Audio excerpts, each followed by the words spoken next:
You know, on behalf of myself, as well as many other Excel users, I want to take this opportunity to thank VLookup for its past 34 years of excellent service. It's been great, but now Microsoft has introduced XLookup, and I'm afraid there's a new sheriff in town. Currently, XLookup and its new sidekick, XMatch, are only available to Office 365 insiders. For information on how to join that program, just Google Office 365 Insiders. It's free. So XLookup has several important advantages over VLookup. They're listed here.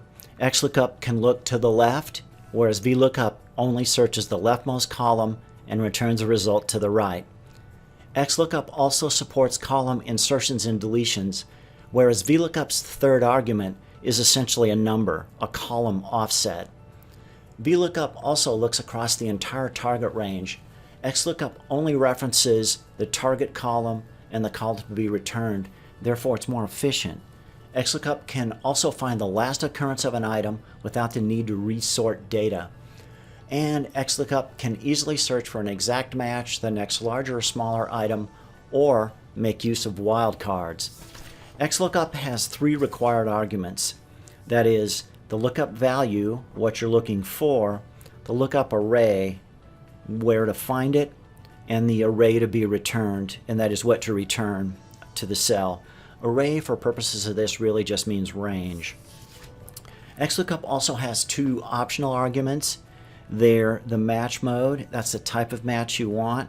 You can see the options there.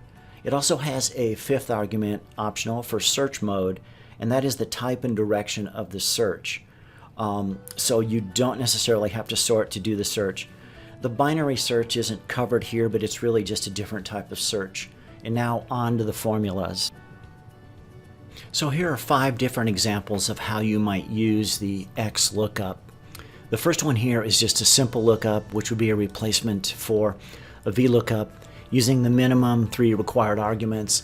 And you can see here, I'm looking up the 9483, returning the 320. If I change this to 3784, it goes to the 128, which is what we'd expect. The second example is a lookup to the left, which VLookup cannot do. So here, I'm keying in the 64 and I'm finding order 1012, which is in this column here. If I key in 199, it looks up the 4654 or the order number across from the 199.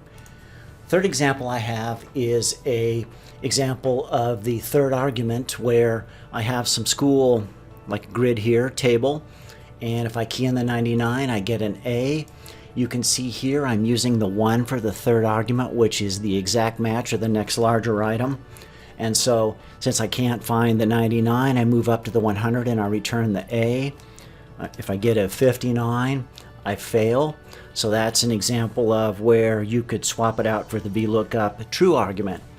The fourth example I have of XLookup here is a vertical plus horizontal match, essentially replacing a double match function, where this will return the intersection.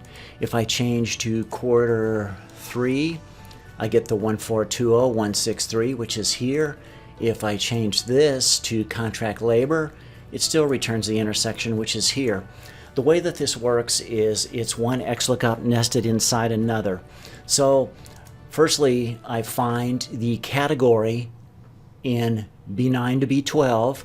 Then for the last third argument, I swap out another XLookup where this time I want to find the quarter. I want to find it across the top.